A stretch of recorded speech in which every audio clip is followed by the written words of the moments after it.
Friends, welcome back. तो भाई हम देख रहे हैं वीडियो जो G7 हुआ है। तो G7 में पीएम मोदी ने जो कहा वो वर्ल्ड हेडलाइट बनी है। G7 Hiroshima summit news. तो चलो देखते हैं, वीडियो शुरू करते हैं। वीडियो शुरू करने से पहले अगर आप चैनल पर नए हो और आपने अभी तक सब्सक्राइब नहीं किया तो जल्दी से पहले सब्सक्राइब के बटन और बेल आइकन को क्लिक कर लो ताकि आपको हमारे सारे न्यू वीडियोस के नोटिफिकेशन मिल जाएं जैसे हम अपलोड करें। अगर आपको वीडियो पसंद आता है प्लीज लाइक एंड शेयर। चलिए शुरू करते हैं। और बताओ मजे की बात क्या है कि क्वाड का भी मीटिंग वहीं पे हो गई है और नेक्स्ट क्वाड की मीटिंग इंडिया में हो रही है 2024 में। I am excited. तो चलो शुरू करते हैं।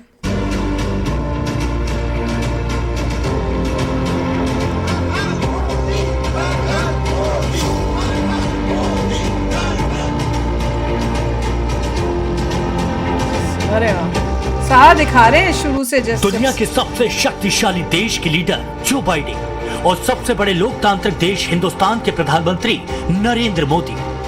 एक तरफ सुपर पावर अमेरिका तो दूसरी तरफ दुनिया की वो महाशक्ति जिसमें दुनिया अपना भविष्य देखती है, टाइट वाली नरेंद्र मोदी।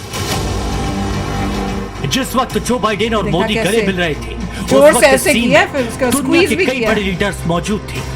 फ्रांस के राष्ट्रपति इमैनुअल मैक्रोन, साउथ कोरिया के राष्ट्रपति योन सुक येओल, जर्मनी के चांसलर ओलाफ शॉल्स और इटली की प्रधानमंत्री जॉर्जिया मेलोनी। बाइडेन जब पीएम मोदी से गले मिल रहे थे उस वक्त इंडोनेशिया के राष्ट्रपति बाइडेन को देखकर अपनी कुर्सी छोड़ चुके थे। राष्ट्रपति जोको विडोडो अमेरिकी राष्ट्रपति से हाथ मिलाने के लिए खुद दौड़ चले आए। G7 के मंच पर ऐसा सिर्फ एक बार ही नहीं हुआ। मोदी दुनिया के बाकी लीडर से अलग नजर आए, ग्लोबल लीडर के तौर पर दिखे। इस बैठक से बैक टू बैक ऐसी कई तस्वीरें सामने।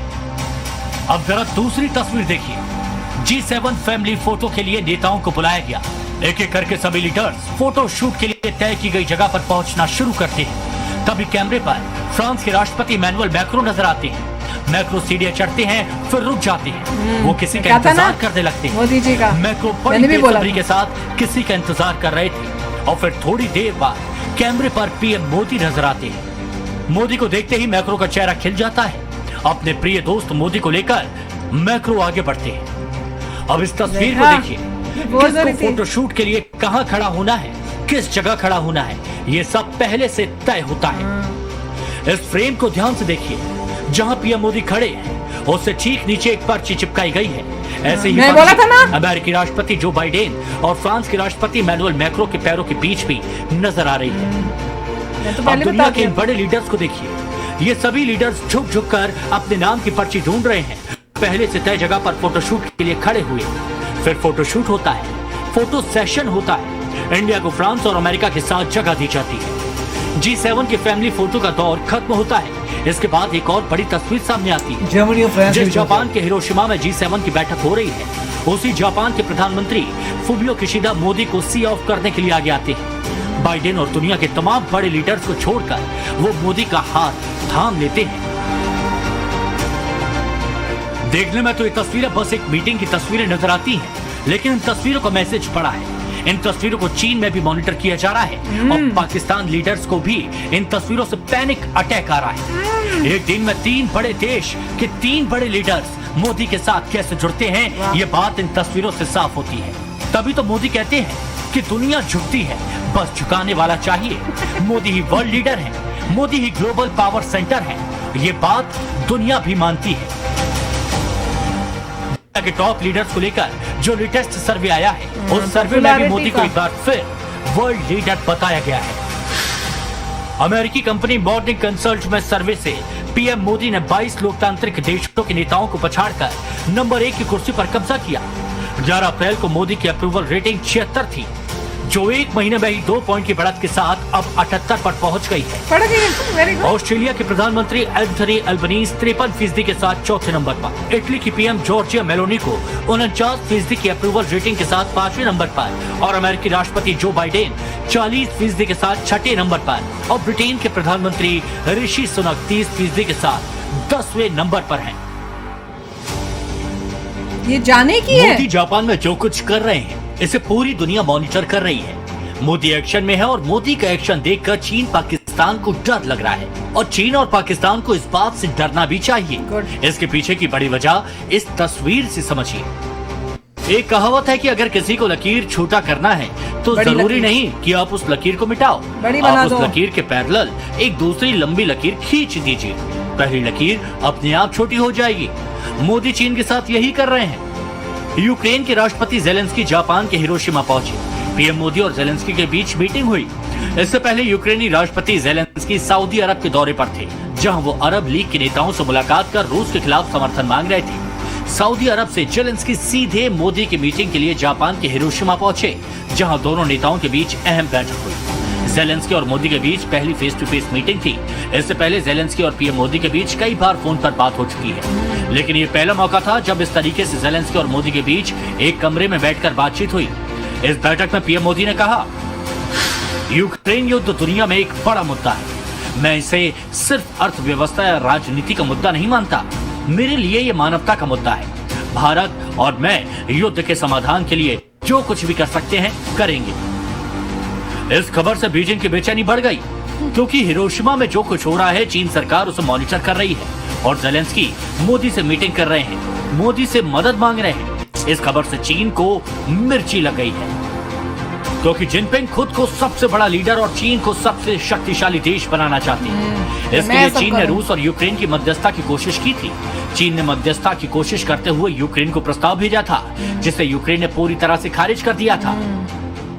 इतना ही नहीं, इस खबर का एक दूसरा पहलू भी है। जो यूक्रेन आज मोदी से मदद मांग रहा है, यही यूक्रेन कभी प्रो पाकिस्तान हुआ करता था, पाकिस्तान की माला जपता था। लेकिन मोदी और इंडिया की ताकत देख अब यूक्रेन ने पाकिस्तानी टेप बंद कर दिया।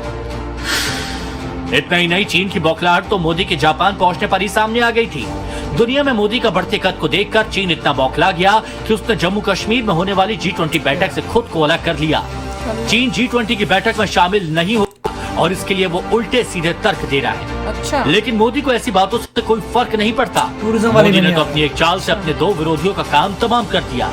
एक तरफ चीन की खुद को सुपर पावर बताने की कोशिश को नाकाम कर दिया, तो वहीं दूसरी पाकिस्तान की माला जपने वाले यूक्रेन को इंडिया की असल ताकत का मतलब समझा दिया। मोदी जापान में सुपर एक्टिव मोड में है। वो लगातार एक के बाद एक मीटिंग कर रहे हैं, अलग अलग कार्यक्रम में शामिल हो रहे हैं। मोदी ने हिरोशिमा में बैक टू बैक कई देशों के राष्ट्राध्यक्षों के साथ बायलैटरल टॉक की।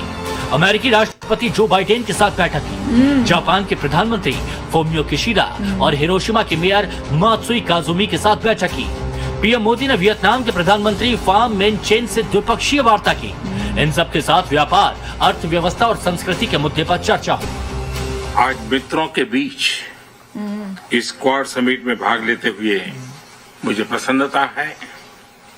क्वाड समूह इंडो पैसिफिक में शांति, स्थिरता, मुझे पहले लगा था मोदी जी ने गलती से क्वाड सुनिश्चित करने के लिए एक महत्वपूर्ण प्लेटफॉर्म के रूप में स्थापित हुई है। इसमें कोई संदेह नहीं है कि इंडो पैसिफिक क्षेत्र में वैश्विक व्यापार, इनोवेशन और विकास का इंजन है। हम एकमत हैं कि इंडो पैसिफिक की सुरक्षा और सफलता केवल इस क्षेत्र के लिए नहीं, बल्कि पूरे विश्व के लिए महत्वपूर्ण है। रचनात्मक एजेंडा के साथ साझा लोकतांत्रिक मूल्यों के आधार पर हम आगे बढ़ रहे हैं। साझा प्रयासों से हम फ्री, ओपन और इंक्लूसिव इंडो पैसिफिक के हमारे विजन को प्रैक्टिकल डायमेंशन दे रहे हैं। ये बड़ा अच्छा। इन सब डिप्लोमेटिक मीटिंग से पहले पीएम मोदी ने हिरोशिमा में गांधी प्रतिमा का अनावरण किया। इस मौके पर पीएम मोदी दुनिया और जापान को बड़ा संदेश देते नजर आए। मेरे लिए खुशी की बात है कि जापान के प्रधानमंत्री पिछले दिनों जब भारत आए थे तो मैंने उन्हें बौद्ध गांव से लाया हुआ एक पवित्र वृक्ष का पौधा दिया था। और आज उन्होंने मुझे बताया कि उन्होंने उस बोधि वृक्ष का पौधा था वो हिरोशिमा के गार्डन में लगाया है, ताकि हिरोशिमा आते ही याद आते ही शांति के महत्व दुनिया समझ सकती है। इतना ही नहीं, प्रधानमंत्री नरेंद्र मोदी ने जापानी लेखक डॉक्टर तोमियो मिज़ोकामी से मुलाकात की। जब इन दोनों की मुलाकात हुई तो जापानी लेखक ने हिंदी में पीएम मोदी के साथ बातचीत की। बता दें कि जापानी लेखक तोमियो मिज़ोकामी को पद्मश्री सम्मान दिया जा चुका है। 40 साल पहले 1980 के दशक में अपने पैसे से सब जापानियों का लिखा हुआ जो हिंदी की पत्रिका निकाला था, तो अभी तो पुराना हो गया, अब तो प्रिंट हो गया, तो इसका 6 खंड तक निकलता था, उसके बाद बंद हो गया, अब उपलब्ध नहीं है। तो इसलिए अभी इन 6 खंडों को एक पुस्तक के रूप में समाहित करके छपवाया, उनको दे दिया, वो बड़ी खुशी हुए। मोदी ने जापानी पेंटर हिरोको ताकायामा से भी मुलाकात की। ताकायामा ने पीएम मोदी को अपनी एक पेंटिंग भेंट की। मोदी से मुलाकात कर जापानी चित्रकार काफी खुश नजर आए। First of all, PM Modi told me that the painting is very beautiful and he's very happy to accept the painting. So it was 42 years ago that I first visited India, and since then, that time I was very impressed by the people's spirit who's living on the Indian soil. So since then, I am infusing the energy and prayer of Indian people and culture that I received from them. Modi जहां भी जाते हैं, दुनिया के उस हिस्से में मौजूद भारतीय मोदी से मुलाकात के लिए जरूर आते हैं। मोदी भी खुलकर इन लोगों से मिलते हैं। कई बार तो पीएम मोदी भारत वंशियों से मिलने के लिए प्रोटोकॉल भी तोड़ देते हैं।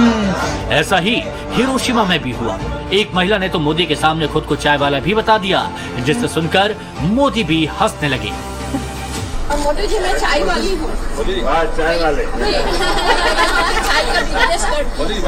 वेरी नाइस मेड वीडियो कि शुरू से लेके कई चीज़ जो मैं नहीं पता थी वो भी पता चल गई कि पूरे मीटिंग के टाइम में क्या क्या हुआ था, और जिस तरह से मोदी जी की इम्पोर्टेंस मीन्स इंडिया की इम्पोर्टेंस पूरी ग्लोबली है, वो मीटिंग्स में या इस बारी दिखती है कि देखो कितना इम्पोर्टेंस दे रहे हैं, जबकि हम G7 के मेंबर ही नहीं है। आपने कभी भी जिंदगी में ऐसे नहीं देखा होगा इंडिया के लीडर की इतनी शानो शौकत, जिस तरह से लोग रिस्पेक्ट दिखा रहे हैं। वो देखो, मोदी जी तो अपने हैं, मोदी जी गए, मगर और लोग जैसे रिएक्ट कर रहे हैं मोदी देख के, वो ग्रेटनेस नजर आ रही है, उन लोगों में रिस्पेक्ट नजर आ रही है। और वो उसका रीजन है कि इंडिया के लोग मेहनती हैं, पीसफुल कंट्री है, लार्जेस्ट डेमोक्रेसी है, अब लार्जेस्ट पॉपुलेशन भी है, और अगर इंडिया के लोग मेहनत करते रहेंगे और तेज़ी से आगे बढ़ते रहेंगे, सब लोग रिस्पेक्ट देंगे। ये फ्री में कोई रिस्पेक्ट नहीं देता, ये मेहनत है। इंडिया की मेहनत की वजह से मोदी जी रिप्रेजेंट कर रहे हैं इंडिया के मेहनती लोग, विच इज़ अमेजिंग। बिल्कुल, और हमें और मेहनत करके और आगे बढ़ना है, ये याद रखो भाई। पुराने ज़माने में आप कह सकते थे कि लीडर्स की इतनी पावर नहीं होती थी, क्योंकि इंडिया जो है इतनी मेहनत नहीं करता था, और लीडर्स उस टाइप के थे भी नहीं। वही लीडर वो जो थे वो अपने देश को आगे नहीं लेके जाते स्पीड से। भाई लीडर्स भी अच्छे होंगे तभी कंट्री आगे जाएगी ना। लोग जी करना चाहते थे पर लीडर्स ऐसे थे जो लोग कंट्री को आगे घुस कर ही नहीं रहे, वहां पे फोकस ही नहीं कर रहे थे लीडर्स। तो मोदी जी ने कहा था जब मैं आया था तो इंडिया जीडीपी में 11th था, 11th।